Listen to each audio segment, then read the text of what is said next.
عبداللہ ابن عمر کے بارے میں حضرت نافع ان کا قول، وہ کہتے ہیں کہ باہر سے جب بھی سفر پہ آتے سیدھا روضہ رسول پر آتے، میں نے 100 سے زیادہ مرتبہ دیکھا ہے۔ ان کا عمل ہی یہ تھا۔ مقریزی نے امتاع الاسماء میں یہی نقل کیا، امام ابن الحاج مالکی نے المدخل میں یہ بیان کیا، انس ابن مالک کا یہ عمل جو میں بیان کر چکا ہوں، حضرت جابر بن عبداللہ کا بھی یہ عمل، حضرت بلال بھی انہی اشاق میں ایک ہیں، وہ جن کا واقعہ آپ سنتے ہیں شام سے آئے، ان کا بھی عمل، عمر بن عبدالعزیز کا عمل۔ اور ابن حاج مالکی اپنی کتاب المدخل میں لکھتے ہیں اور فرمایا اس پر کوئی انکار نہیں، اور ساری توجہ اپنی جگہ، مگر ان سارے ثوابوں کا بڑا ثواب حضور کے در کی زیارت ہے۔ تو سیدنا عمر فاروق نے کہا حضرت کعب الاحبار کو کہ حضور کے روضہ پاک قبر انور کی زیارت کے لیے میرے ساتھ چلتے ہیں؟ تو کیا نیت بتائی قبر انور کی زیارت کے لیے؟ تو انہوں نے کہا کہ جی امیر المومنین میں چلتا ہوں۔ پھر حضرت کعب الاحبار حضرت عمر فاروق کے ساتھ مدینہ پاک آئے تو سب سے پہلے روضہ رسول پہ حاضری دی، پھر سیدنا ابو بکر صدیق اور اس کے بعد سلام عرض کر کے 2 رکعت نماز ادا فرمائی۔ تو وہاں سے نیت کر کے چلے کہ آقا علیہ السلام کی بارگاہ کی حاضری اور زیارت۔ اس طرح حضرت علی شیر خدا کا عمل، عبداللہ بن جعفر روایت کرتے ہیں کہ جب حضرت علی شیر خدا گھر سے نکلتے تو حضرت فاطمہ الزہرا کا گھر پہلے آتا ہے، جالی مبارک میں بھی، اس پہ نگاہ پڑتی تو رو پڑتے اور رو کے سیدھا روضہ اقدس کی زیارت کے لیے جاتے۔ وہ گھر سے نکلتے اس غرض کے لیے تھے اور آقا کا دیدار کرتے اور حضور کی یاد میں آنسو بہاتے۔ پھر حضرت ابو بکر حضرت عمر رضی اللہ تعالیٰ عنہما ان کو مخاطب کر کے سلام کرتے، پھر واپس ہٹ کے مسجد نبوی میں جانا یا جو عمل کرنا ہوتا کرتے۔ یہ علی شیر خدا کا عمل۔ میں نے حضرت عائشہ صدیقہ کا بتا دیا، انس ابن مالک کا بتا دیا، ابو ایوب انصاری کا بتا دیا، عبداللہ ابن عمر کا بتا دیا۔ اور قاضی ایاز فرماتے ہیں کہ عبداللہ ابن عمر کے بارے میں حضرت نافع ان کا قول، وہ کہتے ہیں کہ باہر سے جب بھی سفر پہ آتے سیدھا روضہ رسول پر آتے، میں نے 100 سے زیادہ مرتبہ دیکھا ہے۔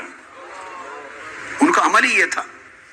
مقریزی نے امتاع الاسماء میں یہی نقل کیا، امام ابن الحاج مالکی نے المدخل میں یہ بیان کیا، انس ابن مالک کا یہ عمل جو میں بیان کر چکا ہوں، حضرت جابر بن عبداللہ کا بھی یہ عمل، حضرت بلال بھی انہی اشاق میں ایک ہیں، وہ جن کا واقعہ آپ سنتے ہیں شام سے آئے، ان کا بھی عمل، عمر بن عبدالعزیز کا عمل۔ اور ابن حاج مالکی اپنی کتاب المدخل میں لکھتے ہیں اور فرمایا اس پر کوئی انکار نہیں، اور ساری توجہ جب زائر نکلے مکہ معظمہ سے تو زیارت نبوی کی نیت کر کے نکلے اور ساری توجہ حضور کے روضہ اقدس کی طرف کرے، اور شہر مدینہ کے جب درخت نظر آئیں تو پھر بآواز بلند حضور پہ درود و سلام شروع کر دے۔ تو اور نیت کیا ہے؟ اور نیت کسے ہوتی ہے؟ غسل کرے، وضو کرے، پوشاک پہنے، نفل پڑھے اور شہنشاہ کونین کی بارگاہ میں جائے۔ یہ امام ابن الحاج المالکی المدخل میں بیان کرتے ہیں۔ بیٹے آپ جس امام کو دیکھیے، کل ائمہ کا عقیدہ یہ ہے، امام نووی شافعی فقہ کے امام الایذا میں یہی بیان کرتے ہیں، امام کمال الدین بن حمام حنفی فتح القدیر کتاب الحج میں یہی بیان کرتے ہیں، شیخ عبدالحق محدث دہلوی نے یہی لکھا ہے۔ کل سب نے یہ کہا کہ جب سیدھا آئے اور یہ کہے اللہم قد سمعنا قولک واطعنا امرک وقصدنا نبیک، اے باری تعالیٰ ہم نے تیرا حکم سنا، تیرے حکم کی اطاعت کی، وقصدنا نبیک، اور گھر سے تیرے نبی کی زیارت کی نیت کے لیے نکلے، رسول پاک کی زیارت کے لیے نکلے نیت کر کے، قصدنا نیت کر کے، مستشفعین بہ الیک، تاکہ حضور آپ کی بارگاہ میں ہماری شفاعت کریں۔ یہ کل ائمہ کا عقیدہ۔ اور آپ کو ختم کرتے ہوئے بعد اب میں آپ کو 2 جلیل القدر نام بتا دیتا ہوں۔ امام غزالی، یہ احیاء علوم الدین میرے ہاتھ میں ہے، امام غزالی کتاب و اسرار الحج۔ ایک بات اور بتاؤں آپ کو دلچسپ، کل کتابیں اٹھا لیں فقہ کی، بات سمجھ، اور احکام شریعت کی جتنی کتابیں اٹھا لیں، مذاہب اربعہ کی، حنفی، مالکی، شافعی، حنبلی حج کے بعد جب باب قائم کرتے ہیں تو کسی جگہ کوئی شخص یہ باب قائم نہیں کرتا کہ حج کے بعد مسجد نبوی کی زیارت کے آداب. اللہ اکبر. یہ بات بیٹو بڑی اہمیت کی ہے. فقہا اور ائمہ یہ باب ہی قائم نہیں کرتے کہ حج کے بعد مسجد نبوی کی زیارت کے آداب. یہ باب قائم ہی نہیں کیا گیا کتابوں میں. ہر کوئی قائم کرتا ہے فی زیارت المدینہ و آدابہا، مدینہ کی زیارت کرنا. آپ تو حضور کے روضہ پاک کی بات کرتے ہیں. آقا علیہ السلام اور ائمہ کا عقیدہ تو جس شہر میں حضور کا مسکن و مدفن ہے اس مدینے کی زیارت کی نیت کر کے چلا جائے، جن گلی کوچوں میں حضور چلے. اور یہ باب قائم کر کے ہر امام اس حدیث سے شروع کرتا ہے. یہ امام غزالی کی احیاء علوم الدین ہے، کتاب و اسرار الحج، الجملہ العاشرہ 10th سینٹنس سیکشن ہے فی زیارت المدینہ و آدابہا. اور پھر کیا کرتے ہیں؟ من زارنی بعد وفاتی فکأنما زارنی فی حیاتی. امام غزالی کی بگننگ اس حدیث سے ہوتی کہ آقا نے فرمایا جس نے میری وفات کے بعد آ کر میری زیارت کی گویا اس نے میری زندگی میں مجھے زیارت کر لی. اور پھر امام غزالی نے دوسری حدیث بیان کی. First two traditions of holy prophet which Imam Ghazali has quoted and narrated. دوسری حدیث سنیے.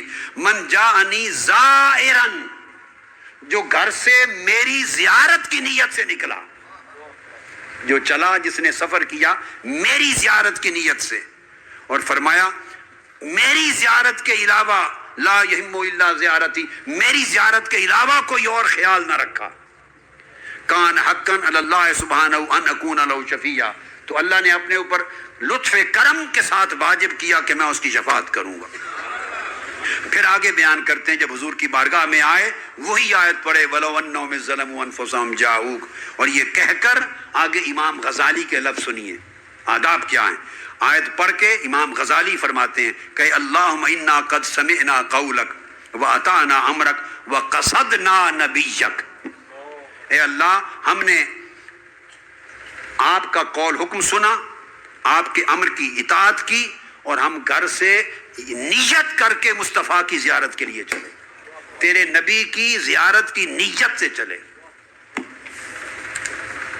مستشفعین بہ الیک فی ذنوبنا، یہ امام غزالی کا عقیدہ ہے.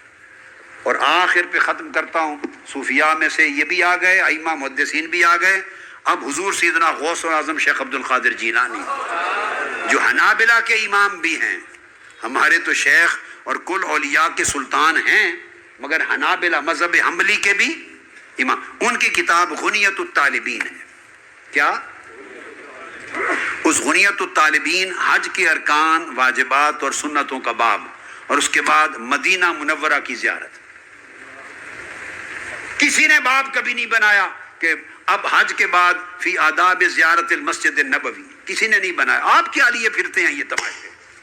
ان پڑھ لوگ، جاہل، دو چار باتیں رٹ کے عام بچے بچیوں کو گمراہ کرنا. خدا کا خوف کریں، تم نے مرنا ہے، اور قبر کی پہلی شام کسی اور چہرے کو نہیں دیکھنا، مصطفیٰ کا چہرہ سامنے ہوگا، اسی پر فیصلہ ہو جانا ہے جنت و دوزخ کا. ان کو پہچانتے ہو؟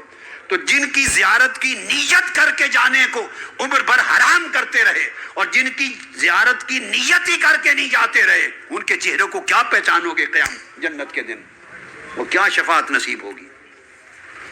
حضور کہیں گے یہ تو میری طرف نیت کر کے آنا ہی حرام سمجھتا تھا یہ ملا، پکڑو گرز مارو دوزخ کے اور اس کو پھینک دو اٹھا کر. تو میری زیارت کی نیت ہی نہیں کرنے دیتا تھا، اب میری زیارت کاہے کو کرتا ہے؟ اب کیا زیارت کرتا ہے میری؟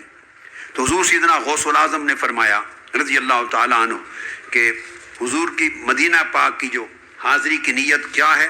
پھر وہی لفظ میں نے آپ کو، ہر ایک امام نے ایک ہی جملے بیان کیے ہیں، اور ہر ایک کے جملوں میں حضور کی زیارت کی نیت اور قصد ہے چلنا.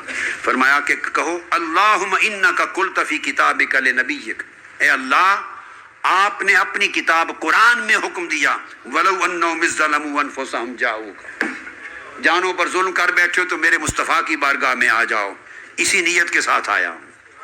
اور شیخ عبد القادر جیلانی رضی اللہ تعالیٰ عنہ فرماتے ہیں آیت پڑھ کر پھر کہو وَإِنِّي أَتَيْتُ نَبِيَّكَ، اے اللہ میں کسی اور غرض کے لیے نہیں آیا، نفل پڑھیں گے ثواب 50,000 کا ملے گا، نمازیں پڑھیں گے با جماعت 8 دن رہیں گے ثواب ملیں گے، مگر میں ثواب کے سودے کے لیے نہیں آیا، میں صرف تیرے مصطفیٰ کی زیارت کے لیے آیا ہوں،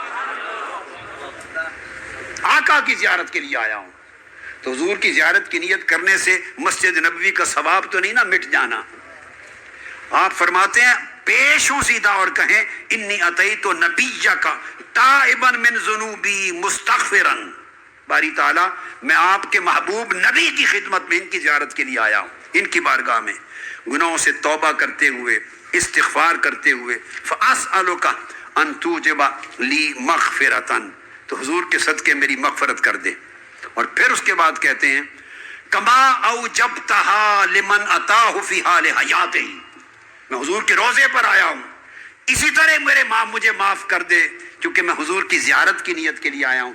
جیسے حضور کی ظاہری حیات میں کوئی حضور کی بارگاہ میں آتا تو معاف کر دیتا تھا، اسی طرح مجھے بھی معافی دے دے۔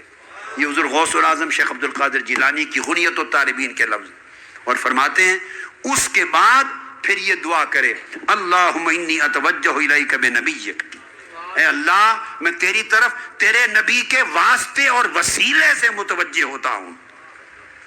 یہ کہہ کر پھر کہے یا رسول اللہ۔ یہ حضور شیخ عبد القادر جیلانی غوث الثقلین، امام الحنابلہ اور سلطان الکل، فرماتے ہیں پھر آقا کو متوجہ کر یا رسول اللہ انی اتوجہ بک الی ربی لیغفر لی ذنوبی ویرحمنی، یا رسول اللہ میں آپ کے واسطے اور وسیلے سے اللہ کی طرف متوجہ ہوتا ہوں تاکہ میرے گناہ معاف ہوں اور میری مغفرت ہو جائے۔ تو آپ فرماتے ہیں کہ یہ سارا کر کے اس کے بعد جا کے 2 رکعت پڑھیں۔ کئیوں نے حکم دیا کہ آ کے پہلے 2 رکعت تحیت المسجد کے پڑھے، جیسے حکم ہے ہر مسجد میں داخل ہوں تو تو جب آقا کے ہاں جائیں تو مسجد میں تحیت المسجد پڑھ کے حضور کی بارگاہ میں ہدیہ کرے اور سیدھا آقا کی بارگاہ میں آئے جن کے لیے آیا ہے۔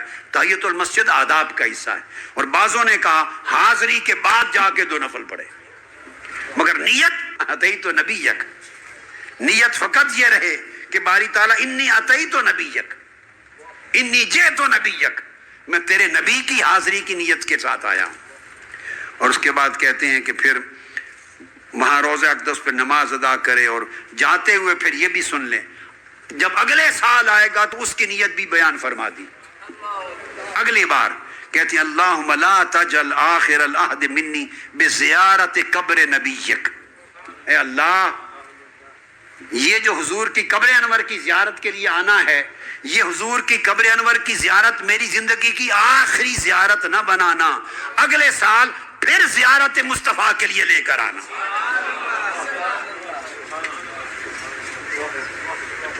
فَإِذَا تَوَفَّيْتَنِي فَتَوَفَّنِي عَلَى مُحَبَّتِ، اور اگر مجھے مار دیں تو حضور کی محبت پہ مار دینا۔ یعنی اگلی نیت بھی بتا دی کہ باری تعالیٰ یہ زیارت مصطفیٰ میری زندگی کی آخری نہ ہو، اگلے سال بھی آؤں تو حضور کے در دولت کی اور مزار پاک کی زیارت کی نیت کے ساتھ آؤں۔ وَمَا عَلَيْنَا إِلَّا الْبَلَاغُ۔